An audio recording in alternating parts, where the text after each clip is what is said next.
So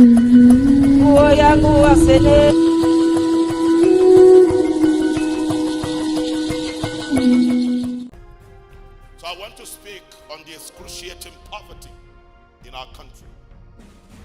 In recent times, Nigeria has been grappling with multiple challenges that have put the nation at a critical junction.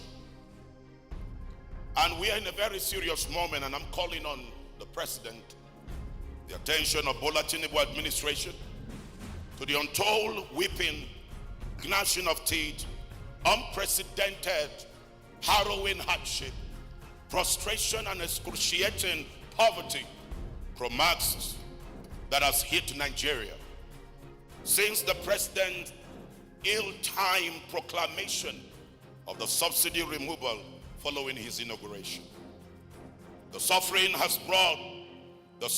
it has brought isn't only biting the petty trader who must make a daily living, or those in the lower rung of the informal sector. There is such level of hardship and hunger that is everywhere in Nigeria. And this is why government must embrace proactive economic policies and drive down the high rate of inflation, give incentive to private, small and medium enterprises, as well as tax holidays to enable people bring back their businesses afoot. I am calling on the Tinubu administration to hurriedly address the economic downturn in Nigeria by implementing comprehensive economic reforms and sustainable policies that can stabilize the naira, stimulate economic growth and job creation, diversify the economy, and improve the living standard of Nigerians. Nigeria is a blessed nation and a very rich country. God in his infinite mercy has blessed us with all the rains we need to cultivate our land, and our land is not devoid or deprived of this blessing. Everything Nigerians are going through is a man-made affliction. And one of the things that we have seen is the lack of prudent management of the resources in this country. Given the nation's economic realities, we take exception to the humongous 2.7 trillion supplementary budget passed last week for the year 2023 that is already gone out. I don't see the reason why there should be in any way a hurry to pass a budget of 2.7 trillion naira when the budget year is almost rounding up. What urgent repair of bridges and road construction, rehabilitation or maintenance that were not implemented in the 2023 budget that can be captured in and can be done in the next 30 days. I believe that this kind of budget should be able to wait to be implemented in the 2024 budget. And so there was no hurry for the presidency to pass that budget, and it is a shame to the Nigerian National Assembly, the senators and the members of the House of Representatives. It's a shame of you, the people that are supposed to be representing the ordinary people and the ordinary Nigerians, for you to accept to pass that budget. More still, from that budget, 6.9 billion is earmarked for the purchase of imported luxury vehicles for National Assembly members. That each car for the National Assembly member, 165 million naira. That is enough to repair the road I just mentioned between Balafo and Enugu. Is going to one member of the House. 7 billion naira to renovate the presidential villa. The question I asked was, the last president that left the presidency, did he mess up the entire villa? The only place of concern is only the president's bedroom and the president's office that needs to be renovated now, but not this amount of 7 billion. When Nigerians are committing suicide, perishing in the Mediterranean Sea because of hunger. 1.5 billion for the purchase of vehicle for the First Lady of Nigeria. The question I ask, where were all the vehicle the other First Lady was using? We have more than enough. Even if you're going to buy a vehicle for the First Lady, it's no more than 3 brand new vehicles for her. But why spend 1.5 billion? It's obvious that the free spending plan does not only portray that the sacrifices for a country, which President Tinubu is always asking Nigerians to make, is an exclusive preserve of only the citizen and not its leaders, but also signifies zero commitment by the Bola Tinubu administration to cut down the high, unsustainable cost of governance. We're therefore calling on the Tinubu administration to put the horse before the cart by being financially prudent with the nation's dwindling resources and cutting the cost of governance, starting by cutting out luxury items on the nation's budget. I want to call on the President of Nigeria that life is not forever. One day it will pass. Where is Buhari today? Where is Abacha today? Where are all the past leaders today? Your own time will also come and expire. Nigeria will remain Nigeria.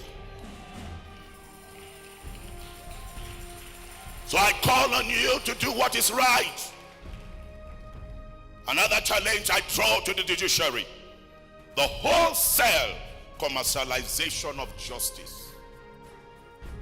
Another worrisome development in the nation polity, with the potential of throwing the country into peril if left unchecked, is the spate of ununiformity, inconsistency, and lack of universality of judgments and rulings of our justices, especially as they handle electoral litigations of political candidates, as they use technicalities to subvert justice.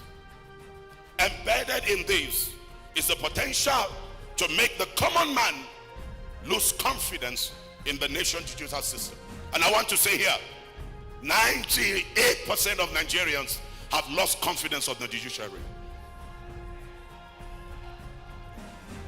The nation's judicial system, it has breathed such level of discontent.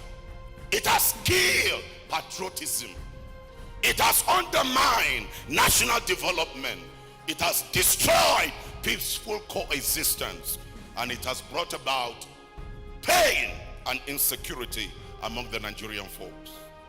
I call on the justices of our courts to refrain and backpedal on reducing justice to a wholesale commodity that can be taken by the highest bidder, and commit to upholding the sanctity of the judiciary and deepening confidence of the common man in our judicial system.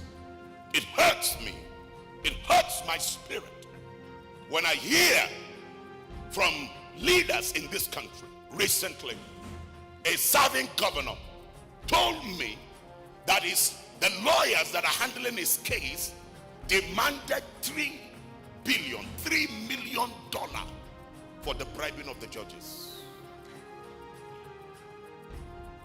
$3 million, 3 billion naira. I was standing at the airport in Abuja. A member of the House of Representatives walked up to me and said, "Prophet, we are grateful to God for what God is doing through you, but I want to confess." He said, "Do you see this, my colleague, in the House of Reps from the southeast of Nigeria, specifically Enugu?" He said, "Do you see him? He had to walk his way by spending 1 billion naira to bribe the judges." Today, the courts have suddenly become a place for total disdain to justice and common sense. There is no need to seek justice in courts, as it appears hopeless to do so now. Right before our eyes, justice is being slaughtered on the altar of the highest bidder. Nigerians, the issue is not only with the executive and the judiciary and the members of the parliament. The issue is also with you, the Nigerian people. Because when good people keep quiet over evil, you are a party to evil.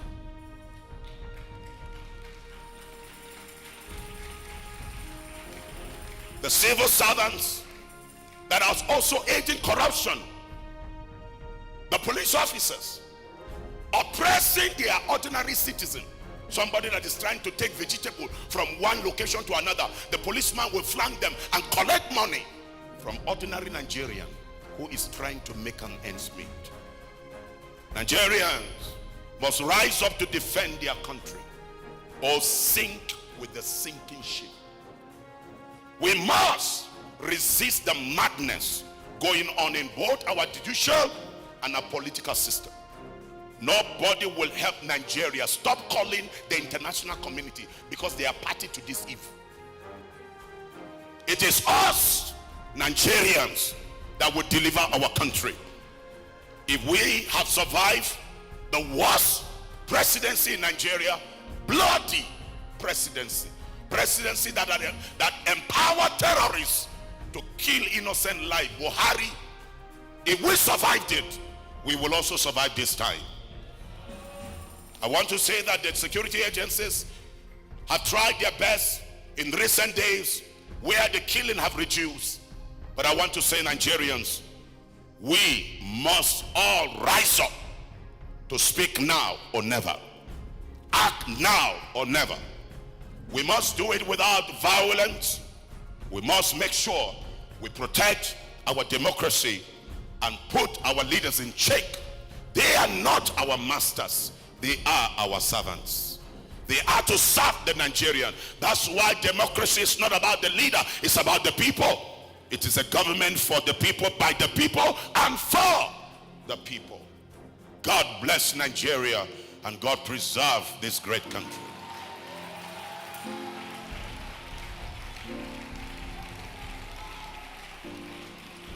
Hello, beloved. You're welcome back. I believe you heard what Issa Abuba has to say concerning our past president and our current president and a lot that is happening in Nigeria. This is just, it blows over my roof when I was listening to what the man of God has to say concerning Nigerians and our leaders and how to fight against corruption and how to come to the aid of the poor masses. So it was a lot to take in, it was a lot to chew and all that. But for a man of God to summon courage and come out to actually speak those words that I know a lot of people will not even dare to come out to actually say anything about it, but he doesn't care about what is going to happen to him at the end of the day. And such people are untouchable because they know the law back and front and all that. And honestly, it just blows my mind because the man talk about a lot of categories of things. As you all know, in 2 days, Tinubu will be exactly 1 year in office. And the first thing Tinubu did under 24 hours of him being sworn in as the president of Nigeria, it was to remove fuel subsidy. And as you all know, you know how that is going right now. I don't need to tell you, transport that costs less than 10,000 from Lagos to various states in Nigeria is costing 30-something thousand naira for you to go. And minimum wages in Nigeria is still around 30k. So I don't understand. I don't understand where this country is actually going, and I don't understand what the lawmakers are doing, and I don't understand at the same time what our leaders are doing. People are there to serve the masses, but the other way around, the masses are the one enslaving themselves for these politicians, governors, and so on and so forth, and nothing is being done. And a lot of people intend to shy away from such things. They don't talk about it, especially our top pastors in Nigeria. I'm not calling anybody, neither am I holding anybody responsible that, oh, you need to come and speak on the affairs of Nigeria. But when you see someone that is pure, he can stand anywhere, anytime, any day to just dispute a lot of things that are happening in Nigeria. And honestly, see, it's blow my roof. When I say it blows my roof, believe me, you, when I say that, because hearing what I needed to hear, and not just by hearing it alone, I pray cautions are being taken, and some of the things he's complaining bitterly about actually come to pass, because we need change. We are tired. It seems like we have had enough in Nigeria.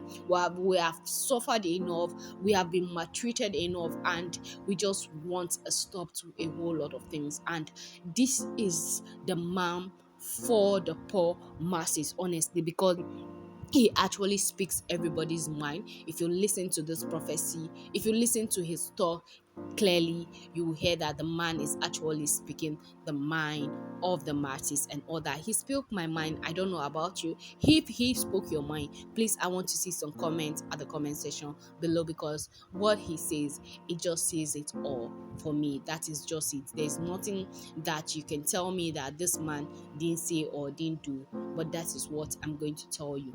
But for God so kind, I just hope that a lot of things changes, because it talks about the the ruling of Buhari, the ruling of Abacha and other past presidents, and he says something that actually got me. He says that your time will surely come and go, so you should do the right thing so that you will be celebrated and all that. Because there are other past leaders that, yes, they didn't do 100%, but they actually did their best, and there were those people that people look up to. People want them to come back. When they stand in public to speak, you see a lot of crowd sharing them up and all that, because they know what they have missed and all that. Especially, let me even call him in this aspect, in terms of former president Goodluck Ebele Jonathan. What the man did, I believe, during 2015, when campaign was going on, when Baba came and say, oh, change Sedole, Nebako son changing. So people see that, oh, with his military regime era, he could do much for Nigeria. A lot of people came, call Goodluck Jonathan weakling, that it was his wife, Patient Jonathan, was the one that was actually ruling Nigeria, not the man himself, that he should go. We doesn't want that. And I believe in the northern part, the campaign was Baba Sedole Zezo Izama, a presidency, didn't like all those things. You were hearing such languages and all that from the northern part of Nigeria, and then from the west, from the east, from the middle belt. All hands were on decks.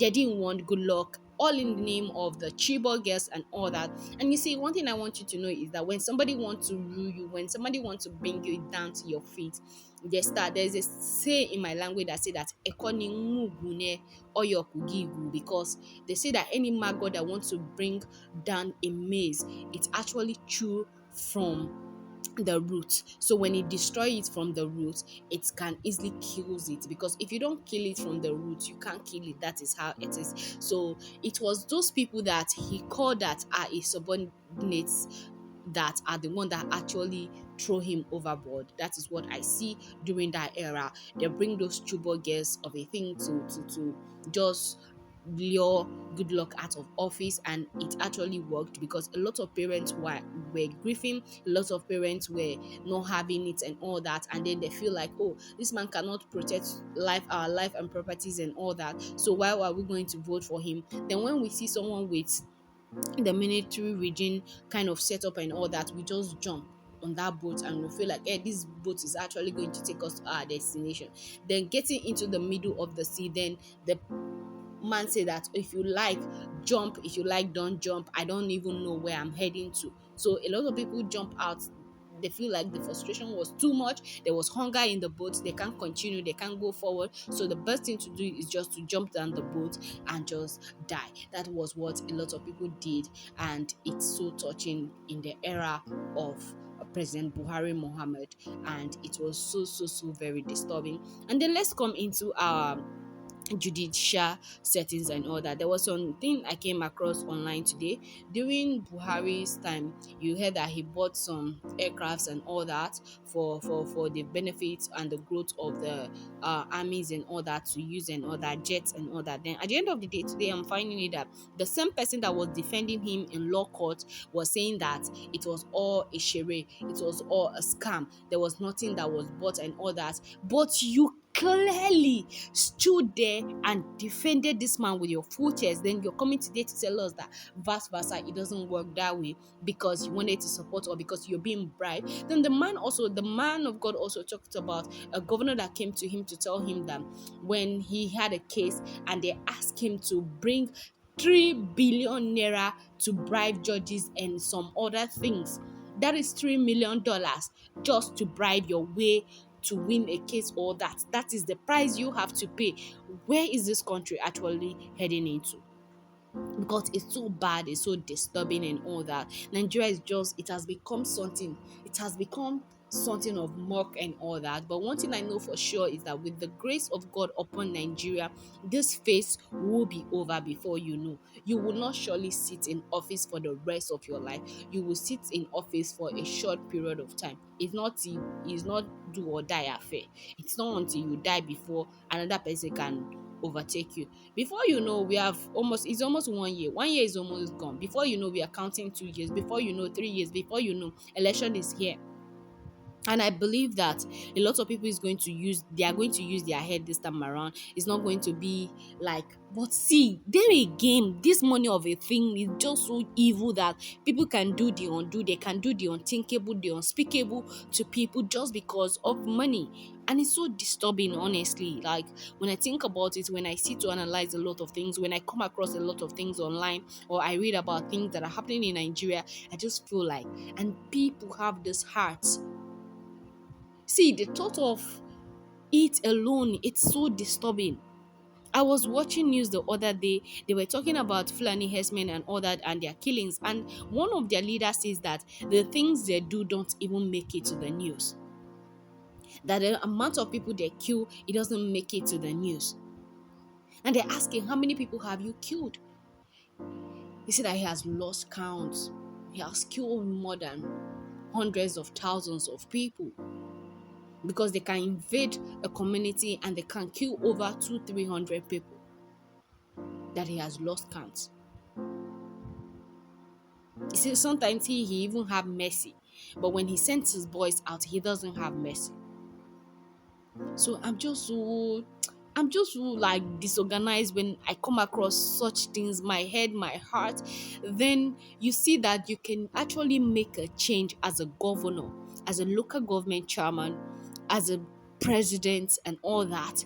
Then you just sit, you fold your hand. As ministers, there are lots that you people can do, but you just choose to keep silent and watch evil befalling our great nation, Nigeria. That is what it's good for us. So far you're getting rich, at the end of the day you import or you ship your entire or family outside the country and you're okay. You loot money upon money and all that, and that is okay for you. You sit well, you're okay, you sleep at night peacefully, you eat peacefully when you know that the bloods of the innocents are out there crying. When is this thing going to stop?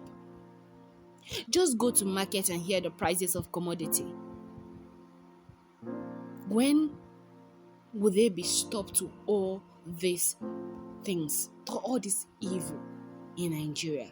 God, please, just shine your flashlight on us because it's too much. And that the man also urged the federal government to look into the administration of President Bola Ahmed Tinubu, should actually look at the poor businesses and middle class, small businesses and large and all that. They should give them a tax free. Let them breathe. Let their business come home first. Are you sure they are going to do that? They will just hear, it will just fall on deaf ear. That is it. Because such things get to them. Yes, it gets to them. But at the end of the day, what is going to happen? Nothing.